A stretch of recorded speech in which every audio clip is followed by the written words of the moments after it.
Hello, this is Jackie's Proof Animals Have Souls and Psychic show, the 12th show.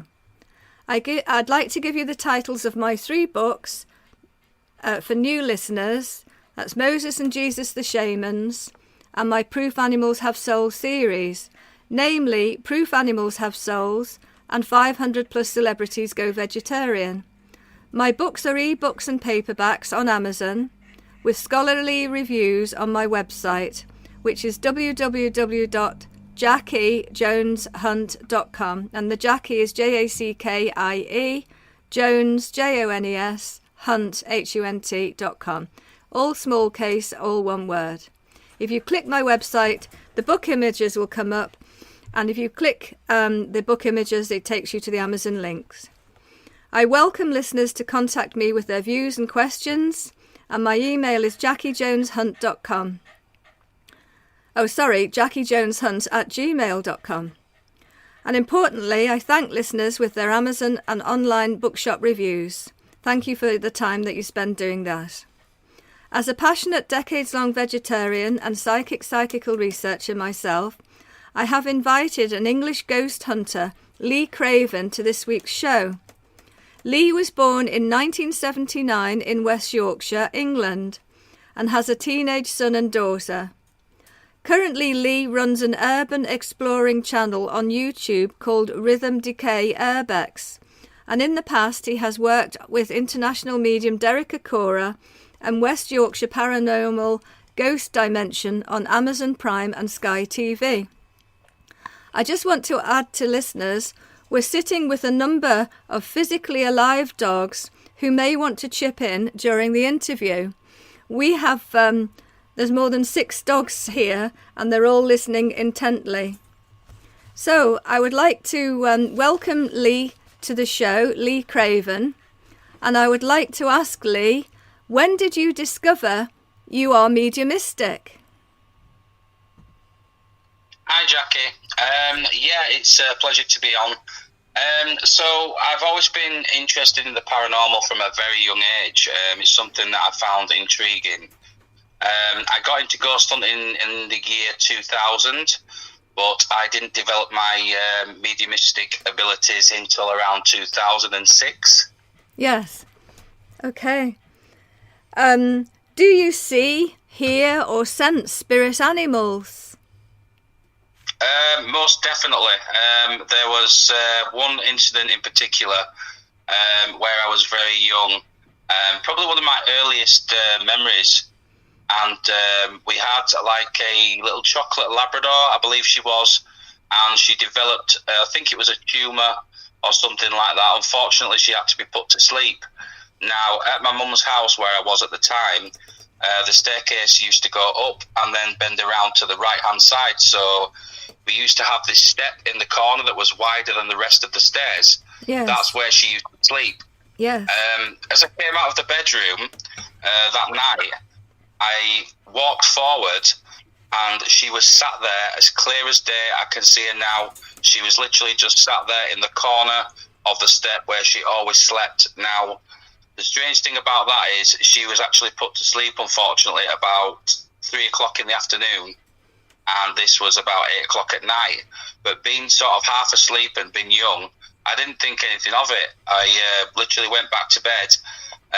The next morning I woke up and I was absolutely gobsmacked by it. I was stunned that I'd seen the dog. And Yes. That was one of my earliest memories. And that was as clear as day from what you were saying. And you mentioned that before the show as well. Yes. Yeah, very solid image as well. She was there looking right back at me as she was. Oh, that's beautiful. So she didn't want to go. She was wanting to stay in a normal place. And definitely. Okay. Before the show, you were telling me about an old English pub built with wooden ship beams from the 1600s. A dog-friendly Yes. pub in Baildon on the West Yorkshire moors. Would you like to share with listeners some of your ghost hunting adventures there? Because you said you've been there on a number of occasions. Yes, it's actually one of my favourite places to visit. I'm a close friend of the landlady and landlord. I got invited there for the first time probably around 6 years ago now. Yes. And I've done a number of different investigations at the pub. The beams at the pub actually date back to the 1600s, and we believe that the peg, there's like a wooden peg that's in the beams, Yes. and it's actually been dated back to the 1600s as coming from an old ship, we believe. Yes. Okay. But there's been many experiences at this pub. There is the spirit of a young child named Rose. Yes. She's quite playful. And then there's an older spirit there named Malcolm, who is kind of a grumpy old soul. He doesn't care for children very much, and he's the one that chases Rose around the pub, and a lot of things have been witnessed by not just the landlord and landlady and myself, but also people who visit the pub for a drink and a meal. Okay. And what do you think Rose died from, and how did Rose introduce herself to you? I believe she had consumption. Okay. Or TB was something, something to do with that time. Yes. And I think her life was taken very prematurely and very suddenly. She is kind of in limbo. She's kind of stuck there, unfortunately. I mean, I was going to cross her over, but she's grown fond of the landlady and classes the landlady as a mother figure. So whenever I see her, she shows herself in this. It's quite a grubby white dress, and she's so innocent, such an innocent spirit. But she likes to run around a lot. She keeps herself busy, but she is very intrigued with the landlady as well. That's interesting. And do the customers have experiences there? The customers have had many experiences, especially around the toilet area. Some customers have had a meal.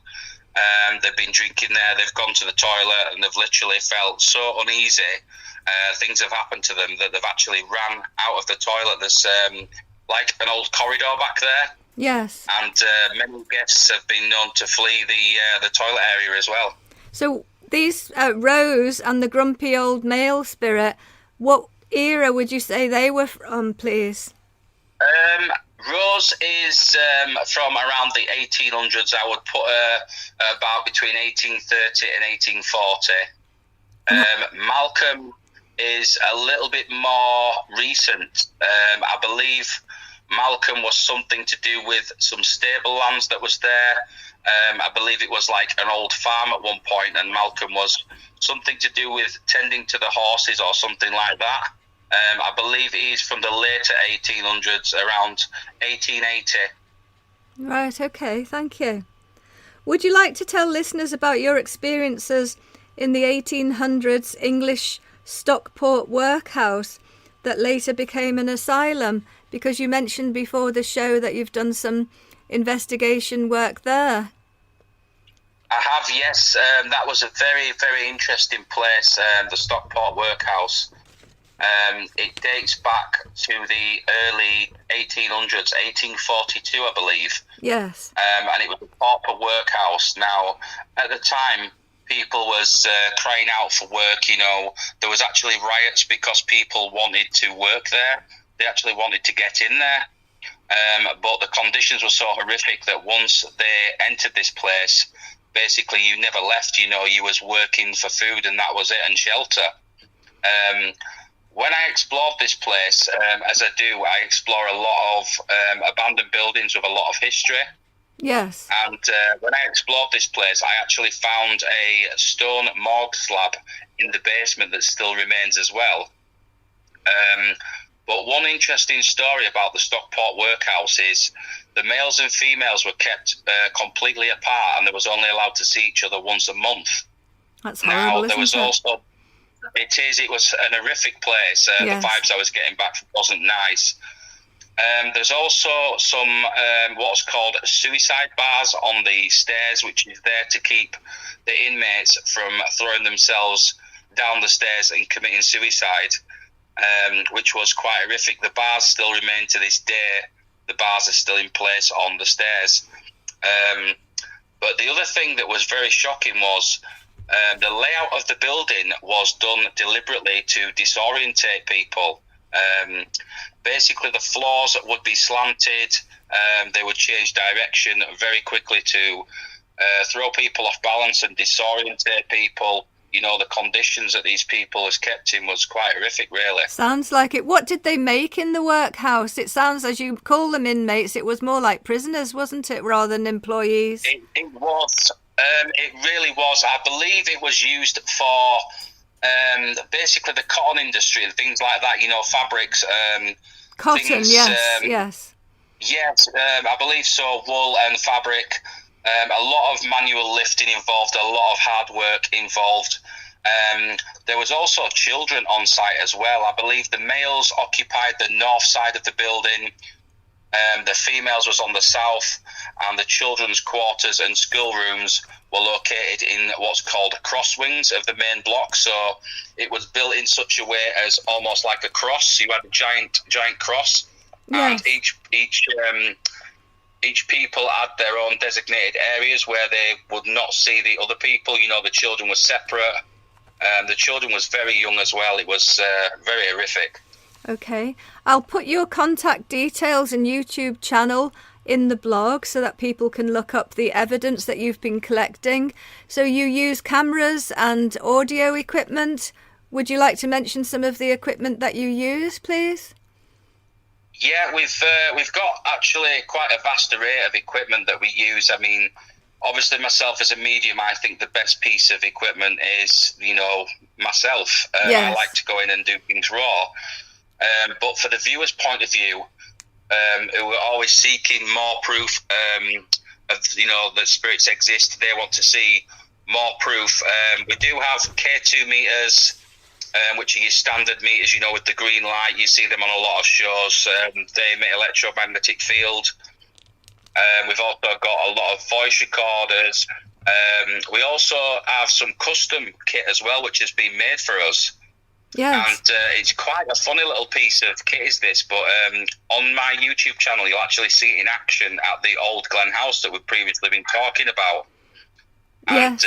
And this is a small little Ghostbusters car that was made for us.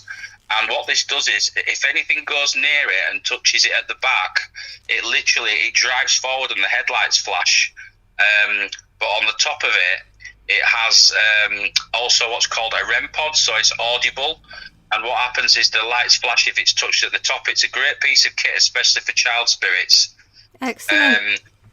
We've also got things like standard REM pods, which are audible if anything is to stand near those. We've got these spirit boxes, which emit white noise as well, and spirits are said to be able to communicate through them. Yes. We've got quite a vast array of kit, really. No, that sounds interesting. And you've sent me some clips of your videos where things are moving and noises can be heard. So I'm sure listeners will be very interested in having a look at your YouTube channel, which I will put into the blog for the end of the show. And I think we'll need to talk a bit more in the future. We'll have to get you back on another show for you to be able to give some more information about some of your other investigations and some more detail on the ones that we've already mentioned. So I would like to say thank you very much to Lee Craven, an English ghost hunter with quite a track record of experience.